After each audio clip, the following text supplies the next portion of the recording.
Bravo à Chelsea, mais bravo aussi à cette équipe du Betis Séville qui a fait un bon match quand même. Salut à tous, on se retrouve pour le débrief du match entre le Betis Séville et Chelsea. Victoire de Chelsea 4 buts à 1. Voilà, des buts qui ont été inscrits par Zezoli pour le Betis Séville à la 9e minute de jeu. C'est lui qui a ouvert le score. Pour Chelsea, Enzo Fernandez à la 65e minute de jeu. Jackson, le Sénégalais à la 70e minute de jeu. Sancho 83e et Caicedo à la 90e et 1 minute de temps additionnel de cette deuxième mi-temps. Merci aux personnes qui étaient présentes avec moi en live pour suivre ce match. N'hésitez pas à liker et à vous abonner si vous êtes nouveau. On est parti pour les statistiques de cette rencontre qui sont plutôt en faveur de Chelsea, même si cette équipe du Betis Séville a eu des occasions. Voilà, 13 tirs quand même pour le Betis Séville, 3 tirs cadrés seulement. Pour cette équipe de Chelsea, c'est 11 tirs, 7 tirs cadrés. Possession à l'avantage de Chelsea à 67%. Pour le Betis Séville, 33%. 592 passes pour Chelsea, 296 pour le Betis Séville, 86% de précision de passe pour Chelsea, 77 pour le Betis Séville, 16 fautes pour le Betis Séville, 12 pour Chelsea, 3 cartons jaunes pour les Blues, 2 pour les Sévillans. Il y a eu 3 hors-jeu pour Chelsea, 4 corners pour les deux équipes, et là on est parti en image pour les 5 buts du match. Cette équipe du Betis Séville qui a joué en 4-2-3 avec Adrian, Sabali, Bartra, Nathan Rodriguez. Au milieu de terrain, on avait ce double pivot, Fornals et Johnny, ou autrement Cardozo. En numéro 10, c'était Isco. Et ensuite, en attaque, on avait Zelzouli à gauche, Anthony à droite. Et en numéro 9, c'est Bakambu. Pour cette équipe de Chelsea, c'est également un 4-2-3 avec Jorgensen, Gusto, Chalobah, Diachi, Cucurella. Ensuite, on avait Enzo Fernandez et Caicedo en double pivot. Palmer en numéro 10, Madueke à gauche, Neto à droite. Et en numéro 9, c'était Nicolas Jackson. 8e minute de jeu. Cette passe ici qui est très bien faite de la part de Isco pour servir Zazuli dans cette surface de réparation. Le crochet, la frappe, ça fait déjà but. Et le Marocain a été décisif dans cette finale pour ouvrir le score pour le Betis Séville. La joie du Marocain. Et ensuite, il faudra attendre qu'à partir de la 64e minute de jeu, soit la deuxième mi-temps pour avoir de nouveaux débuts. Un centre de Palmer. Il y a ensuite cette tête d'Enzo Fernandez qui permet à Chelsea de revenir dans cette rencontre à un partout. La joie des Blues. Et quelques minutes plus tard, Palmer qui se défait de Jesus Rodriguez, le crochet et ensuite la passe. Voilà, lobé pour Nicolas Jackson, cette tête. Il est tout seul, hein, on pouvait le voir au marquage. Donc c'est plutôt facile pour le buteur sénégalais de marquer ce but et ça fait 2-1. Chelsea qui prend l'avantage dans cette finale désormais. La joie et la fureur de Nicolas Jackson. Et ensuite, 82e minute de jeu, Sancho qui est dans cette surface de réparation. Le crochet, la frappe. Il était servi hein, par Dewsbury Hall. Le but, ça fait 3-1 désormais. Et voilà, ça fait très mal pour cette équipe du Betis Séville qui a fait une deuxième mi-temps très compliquée.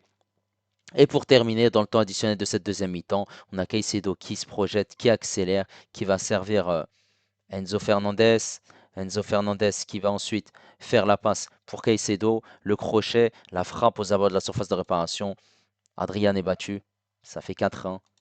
La joie des Blues, et c'est mérité par rapport à cette victoire, puisque Chelsea a fait une excellente deuxième mi-temps, contrairement à cette première mi-temps qui a été clairement décevante pour les Blues. Première mi-temps où cette équipe du Betis Séville a été très intéressante puisqu'ils ont réussi à ouvrir le score très rapidement. Forcément, ça les a mis en confiance. On a vu surtout une équipe du Betis Séville qui pressait, qui accélérait, qui récupérait des ballons, qui se projetait, qui a eu des situations puisque cette équipe de Chelsea était haute avec le ballon et le fait qu'ils soient hauts, et ben, ça laissait des espaces dans leur dos parce que ce pressing de la part des Sévillans était bien négocié et ils ont pu quand même récupérer des ballons et se projeter dans le dos de cette défense des Blues. Forcément, ça leur a posé de grosses difficultés. Le souci, c'est que cette équipe du Betis Séville a énormément raté. 3 tirs cadrés seulement sur les 13, ça fait beaucoup. Pourtant, ils ont plus tiré hein, que Chelsea. Chelsea, c'est 11. Mais la différence, c'est qu'ils ont plus cadré. Et forcément, cette équipe du Betis a frappé au-dessus. Voilà, ça a été compliqué.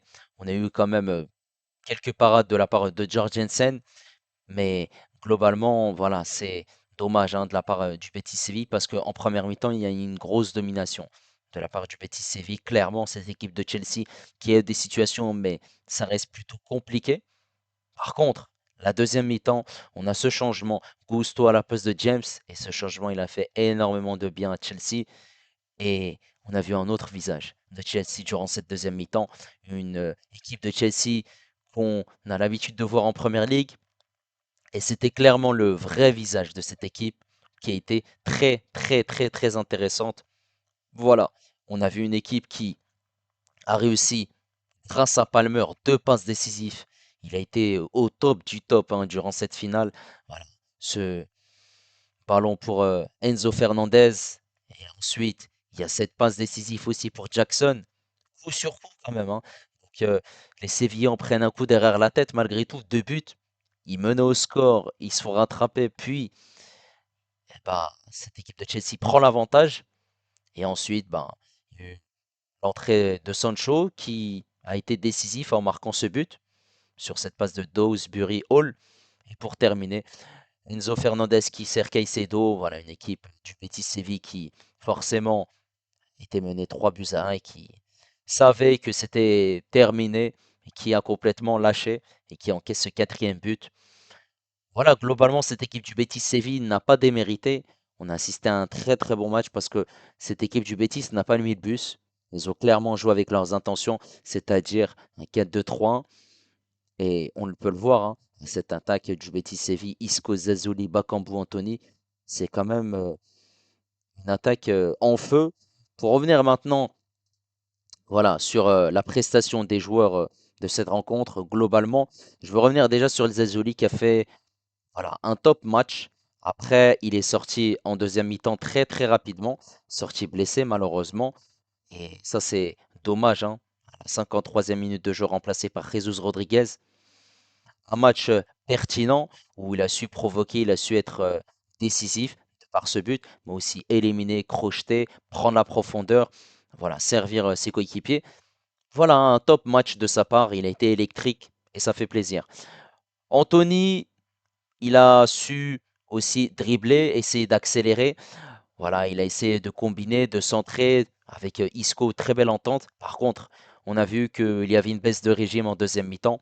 C'était plutôt compliqué, mais surtout cette équipe de Chelsea a mieux défendu, clairement. Pour Isco, bah, j'ai trouvé que son match était plutôt correct parce que non seulement c'était le détonateur, le meneur de jeu, mais il faisait aussi les replis défensifs. Voilà, il était pertinent, il se projetait, voilà, il arrivait à servir ses coéquipiers, il arrivait aussi à être bon, que ce soit défensivement, mais aussi offensivement. Après, hein, comme cette équipe du Betis Séville, c'était plutôt compliqué en deuxième mi-temps. Bakambu, match compliqué, il a eu très peu d'occasions, il n'a pas su être décisif, ça a été très très dur pour lui. Ce double pivot, Fornals Cardoso, qui a été plutôt correct, même si tout n'a pas été parfait, parce que j'ai senti quand même un pressing pertinent de leur part.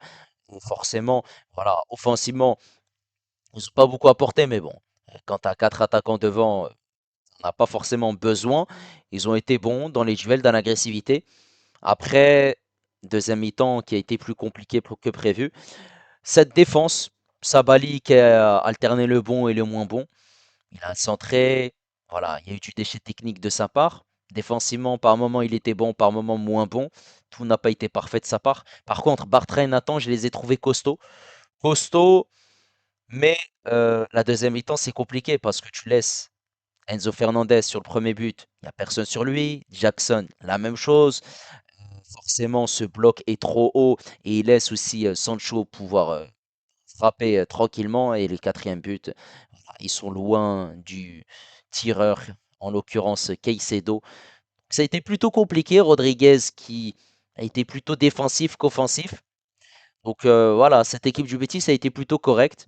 Voilà, ils ont fait quand même un excellent match et bravo à eux et surtout bravo à Pellegrini parce que il a joué avec sa philosophie de jeu et malgré que c'était en face Chelsea. Par contre, cette équipe de Chelsea qui voilà, Jorgensen a encaissé ce but, mais Jorgensen n'a pas fait un mauvais match, hein. Jorgensen, il a fait quand même des parades. Après, il n'a pas été mis énormément en difficulté par cette équipe du Betis Séville. Contrairement à Adrian qui a dû faire énormément de parades et qui a encaissé 4 buts. Mais je trouve que globalement, Adrian fait son match. Gusto qui a joué une mi-temps, Gusto qui était catastrophique. Mais Gusto, c'est pour ça qu'il a été remplacé à la mi-temps par James. Vraiment laborieux, hein. Gusto, James qui a fait une entrée tonitruante, projection, accélération, combinaison avec ses coéquipiers, tout a été au top.